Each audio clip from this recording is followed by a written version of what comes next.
Assalamualaikum warahmatullahi wabarakatuh. Selamat malam pemirsa di Daun Kelor. Kita kembali lagi tentunya di episode yang kedua bareng saya Rindra di The Daun Kelor Cerita Misteri. Di episode sebelumnya tentunya Anda sudah melihat cerita-cerita dari Kang Bangkit yang menceritakan pengalaman-pengalaman misterinya. Dan kali ini saya bersama Kang Tejo. Assalamualaikum Kang. Waalaikumsalam. Tentunya Kang Tejo ini salah satu dari kru The Daun Kelor yang mempunyai pengalaman-pengalaman misteri, mempunyai pengalaman-pengalaman seram, dan juga pengalaman-pengalaman yang tentunya sampai sekarang diingat. Ya, sebelum masuk di kru The Daun Kelor ini, Kang, saya pengen tahu Ya. pengalaman misteri apa yang Akang alami yang tentunya sampai sekarang Akang ingat. Jadi gini kan, saya punya pengalaman sebelum saya masuk ke The Daun Kelor kan. Kebetulan saya di rumah itu punya usaha sablon. Ya. Nah, pada malam hari itu saya melakukan aktivitas saya itu seperti nyablon itu di depan rumah. Nah, singkat cerita ini saya pada malam itu kebetulan malam Jumat. Hujan gerimis kecil jam setengah 12 malam itu kalau nggak salah. Itu saya lagi nyablon tiba-tiba seperti ada suara. Shh, shh. Saya bilang, siapa? Nggak saya hiraukan ya, karena saya lagi kerja. 2 kali gitu lagi. Bikin penasaran nih Kang. 3 kalinya gitu lagi. Pas saya bangun, saya kira tetangga saya. Biasanya suka ada itu tetangga saya yang suka bercanda kayak gitu ya. Iseng ya? Iya, iseng gitu. Mungkin dia pengen ya kayak bercanda gitu ya. Pas saya berdiri, saya hampiri suara itu. Ternyata nggak ada orang, nggak ada satupun orang. Nggak ada satupun. Itu jam berapa itu? Setengah 12 malam itu Jam 12 malam ya. Itu langsung bulu punduk gitu berdiri sampai kepala seperti besar seperti bola gitar gitu. Nah, saya langsung berpikir, waduh, ini udah merinding, saya udah nggak enak. Saya tuh seperti yang refleks, nggak usah ganggu lah. Saya lagi kerja, kalau mau bantuin duduk sini. Saya seperti itu kan. Ngeberaniin diri itu juga. Sebenarnya saya udah pengen, udahan lah besok lagi aja. Malam Jumat setengah 12 malam, jangan ngeri rinci. Iya. Waduh, sebelah. Kebetulan kan di samping rumah saya itu ada pohon mangga tua. Nah, di sana itu sering kejadian penampakan. Warga saya pun sering ada yang pernah melihat katanya. Yang pernah melihat? Iya, yang naik kun-kun lah gitu, seperti yang kayak gitu. Nah, saya kepikiran jangan ini yang yang iseng itu juga sama itu makhluknya. Nah, itu dia. Saya tuh sampai udah nggak enak perasaan lah pada malam itu. Mau udahan, kerjaan belum selesai, saya ngeberaniin diri kan. Gak lama dari situ itu seperti bau kembang apa ya, Mati. nah seperti kembang mati gitu. Wah, ini udah aneh lagi, di sini gak ada kembang mati yang mekar sih. Kok jadi makin merinding. Itu nggak lama kemudian dari sana kan, itu seperti ada bayangan lewat hitam putih. hitam seperti yang melesat gitu ya. Wah, Udah makin merinding aja gitu ya? Makin merinding kan. Oke. Saya udah pengen bubar aja itu pada malam itu tuh. Ini udah nggak benar ini. Kerjaan jadi apa namanya ya, karena pikiran konsennya itu ke arah sana ya, yang lewat itu. Saya berani diri aja itu pada malam itu. Udahlah, yang penting kerjaan beres. Mau saya ganggu lah, saya bilang. Kalau saya lagi kerja, kalau sudah lewat aja lah. Dan itu kejadiannya berapa lama kira-kira? Akang melewati kejadian itu berapa lama? 2 jam, 3 jam? Itu sekitar 2 jaman. 2 jaman ya? Merinding rasa takutnya 2 jaman lah gitu ya? Itu udah nggak enak aja ya? Perasaan udah pengen udahan. Saya sempat berhenti dulu, minum dulu, ngerokok dulu, nenangin pikiran. Kok makin merinding. Sana yang pada pohon mangga itu, rasa takut ada ya. Takutnya apa? Ngewujud di pohon itu, seperti itu. Karena warga sekitar saya juga sering ada yang melihat itu si Neng Kun itu. Gitu. Oke. Dan setelah kejadian itu akan bisa melewati sampai subuh, beres, nggak ada kejadian apa-apa lagi. Iya. Oke. Setelah hari berikutnya nggak ada kejadian lagi? Ada kan? Sama saya masih ngerjain malam Jumat juga, cuma nggak hujan pada saat itu. Itu seperti bau-bau yang nggak enak lah. Beda antara bau bangkai tikus dengan bau bangkai yang kayak begituan. Bedanya apa nih, Kang? Jadi si aroma baunya itu nggak seperti bau Bangkai tikus bukan, tapi seperti bangkai yang terus buruk rupa kayak gitu.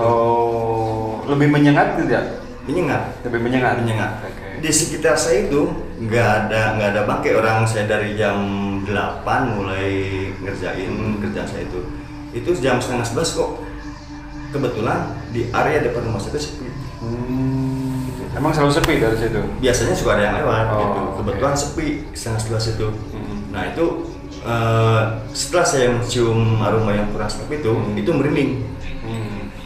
Merinding aja di situ ya. Nah yang ada di pikiran saya itu saya seperti yang menangkap bayangan, bukan bayangan ya, wujud seperti yang buruk rupa gitu. Oke. Ini saya agak merinding saya dengan cerita jujur saya agak merinding ya, karena saya baru tahu kalau baunya makhluk astral seperti itu memang baunya ada yang seperti itu ya. Iya. Oke. Apakah itu sosoknya berbentuk sama juga perempuan yang seperti itu atau memang berbeda? Jadi si wujudnya yang saya tangkap itu seperti perempuan. Cuman buruk rupa lah seperti itu. Seperti yang habis ketabrak gitulah. Oke, dagingnya bau busuk dan lain-lain seperti itu ya. Pemirsa, saya agak merinding jujur ketika mendengar cerita Kang Tejo ini. Artinya ada hal yang memang saya juga baru tahu, ternyata ada sesuatu yang memang bau yang tidak sedap seperti itu mungkin bisa diartikan memang seperti kemunculan makhluk-makhluk yang memang di luar dugaan kita. Walau alam kita juga nggak tahu ya. Oke. Tapi yang jelas akan setelah mengalami cerita-cerita yang tadi, pengalaman-pengalaman bertemu dengan yang namanya kuntilanak, kemudian ada cerita lagi nggak Kang yang memang ketika Akang pergi ke suatu tempat di luar daerah Akang yang memang tidak sengaja, tapi Akang menemui hal itu seperti itu? Kalau itu sih enggak ya Kang ya. Ya selama ini saya ya nggak mau juga sih ketemu gitu. Janganlah ya. bisa lari dari langkah 1000 itu. Jadi gini Kang, yang pernah saya alamin itu saya pulang main jam 1 malam itu seperti ada yang ngikutin. Nah, itu sendiri pulangnya? Pulang sendiri. Saya berhenti, yang ngikutin seperti berhenti juga. Saya makin jalan cepat, dia semakin cepat. Itu langsung merinding saya. Wah, ini jangan-jangan ada yang aneh nih di belakang nih.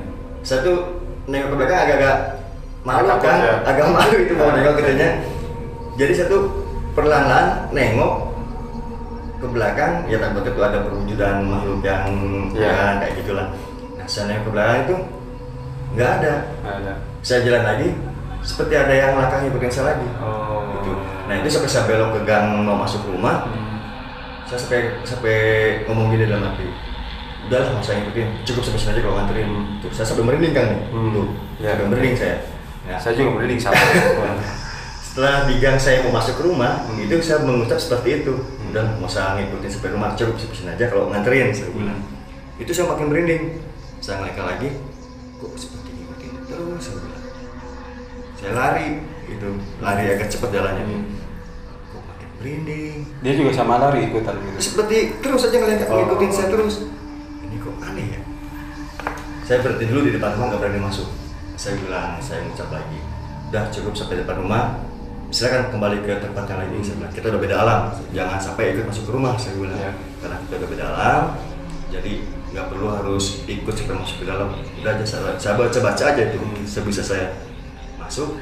Nah itu kejadiannya jam 2 malam nih Kang, sama buang aja. Itu seperti ada yang ketawain di belakang rumah saya itu. Ya, oke. Oke, terus setelah ngetawain dia, ya saya juga agak takut juga ya. Ini kok deket banget jaraknya gitu. Kok deket banget jaraknya ini. Nah saya sempat takut juga sebenarnya. Jangan-jangan yang tadi ngikutin. Mungkin bahasa Sunda mah ngalelewe menurut dia. Ngalelewe gitu kan, manusianya sebenarnya gitu Kang ya. Ya saya berani diri saya. Rumah ganggu sih ya. Kayak anak-anak sepeda beda alam gimana itu saya masing-masing kan nafsi tong serikan lah. Udah saya. Mungkin berinding aja kan saya. Itu kedengaran jelas suara ketawanya. Jelas kan? Deket seperti jarak yang dekat itu. Ya, mungkin jaraknya 2 meter 3 meter mungkin ya. Mungkin itu ya. Kemungkinan seperti itu. Akan bisa ngelewatin itu? Ya, saya cepat-cepat aja udah. Beres-beres ya udah pokoknya gitu ya. Kebetulan di belakang rumah saya itu kan itu kolam renang Berkelus lama udah nggak dipakai. Nah di sana itu kan kalau akan pernah ke sana mungkin melihat situasi di sana itu seperti apa, mungkin agak merinding juga. Gitu karena di sana kan banyak apa sering ada penampakan yang ya kayak gitulah. Ya artinya begini Kang, kalau saya lihat dari kejadian Kang ini banyak kejadian-kejadian yang memang bertemunya dengan cewek ya. Iya. Kunti kan seperti itu. Ada satu tempat yang memang ketika jarang diisi oleh yang namanya manusia, mungkin itu adalah tempat yang memang paling enak ditempati oleh makhluk-makhluk astral. Mungkin yang namanya jin dan lain-lain kan, karena mereka tempat tinggal seperti itu di tempat gelap, tempat yang tidak banyak manusia kan. Kayak tadi yang namanya tempatnya apa tadi Berkelus ya. Itu kan udah jarang ditempatin, jarang dipakai, dan itulah tempat-tempat mereka mungkin seperti itu Kang ya. Dan kebetulan memang Akang peka mungkin seperti itu, peka melihat kemudian merasakan sampai mendengarkan. Ya. Hal-hal seperti itu yang memang di luar dugaan kita sebetulnya. Pemirsa Daun Kelor. Salah satu yang memang yang paling kekuatan kita adalah kekuatan doa ya Kang ya. Betul. Ya. Akang pasti yakin ketika bertemu dengan makhluk itu adalah salah satu yang paling utama adalah pasti berdoa. Betul. Benar nggak? Betul. Dan kekuatan itu yang sangat luar biasa buat kita, ya kan? Iya. Ketika tidak ada orang, ketika tidak ada manusia di depan, ketika tidak ada teman di belakang, di samping kita, dan kemudian tiba-tiba mendengar suara atau melihat makhluk, yang paling kita ingat apa? Tetap berdoa kan? Nah, itu dia pemirsa Daun Kelor ya. Artinya hal-hal seperti itu yang memang kadang-kadang di luar dugaan, yang memang orang percaya tidak percaya, tapi yang dialami sama Kang Tejo ini melihat, kemudian merasakan, bahkan sampai mendengar suara cekikikan, suara-suara dari makhluk yang memang tentunya tidak pernah kita harapkan, ya kan? Oke, Kang, tadi kan Akang bertemu dengan bukan salah satu yang makhluk astral yang memang banyak orang mengatakan bahwa itu kuntilanak. Ya kan, pernah nggak kamu merasakan atau melihat atau bahkan bisa ngobrol atau melihat jelas makhluk yang memang disebut dengan hantu atau itu, pernah nggak melihat langsung? Kalau sejauh ini sih kan belum pernah. Alhamdulillah belum ya. Janganlah. Oke, belum pernah ya. Belum. Oke, ada pengalaman lagi nggak Kang yang memang sampai sekarang Akang masih teringat, entah itu waktu kecil, entah sampai sebelum masuk di tim Daun Kelor ini? Dulu kan pernah saya di waktu belum pindah ke Bandung ya, saya kan asli dari Jakarta tuh. Kebetulan orang tua tinggal di sana. Itu usia saya mungkin SD 7 tahun. Kebetulan orang tua saya itu dia punya kandang ayam yang lumayan luas. Posisi rumah orang tua saya itu antara pintu depan pintu belakang. Nah, saya bisa masuk lewat belakang atau depan ya, pada saat main keluar mau pulang malam itu. Itu di kandang ayam itu jelas kan putih melewati itu. Saya sampai balik arah tuh, saya sampai merinding lagi.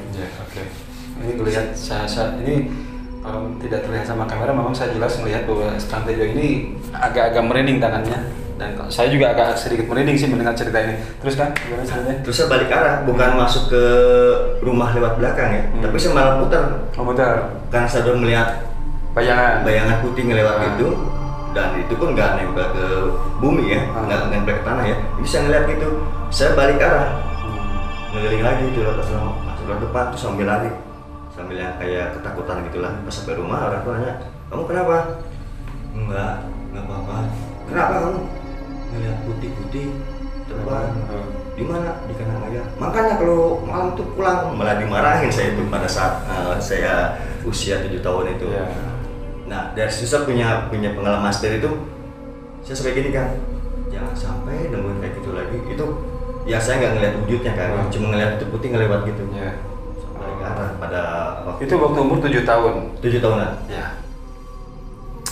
Sesuatu yang dilihat Kang Tejo ini adalah makhluk yang memang bisa berbentuk bayangan putih, bisa berbentuk juga mungkin kabut, atau bisa berbentuk juga cahaya ya. Kita nggak tahu, walau alam, hanya Allah yang tahu. Tetapi makhluk-makhluk seperti itu memang selalu berdampingan dengan kita. ya kan? Iya. Kita nggak tahu. Kita lagi syuting mungkin di kanan kiri, di kiri saya ada, di kanan aku juga ada, atau di belakang kita juga ada. Tapi walau kita juga nggak tahu. Yang jelas itu adalah makhluk-makhluk yang memang diciptakan sama Allah. Tentunya ada tujuan dan maksudnya, ya kan? Tapi yang jelas satu yang mesti kita ingat adalah kita tetap percaya pada satu kekuatan Allah, ya kan? Seperti itu. Terima kasih Tante Jo, ceritanya ini luar biasa. Nanti kita cerita lagi, minta kita ketemu lagi tentunya di acara di Daun Kelor, cerita seram, tentunya bareng kru dari di Daun Kelor. Sekali lagi terima kasih kan. Sama-sama. Dan saya Rendra pamit. Terima kasih. Assalamualaikum warahmatullahi wabarakatuh.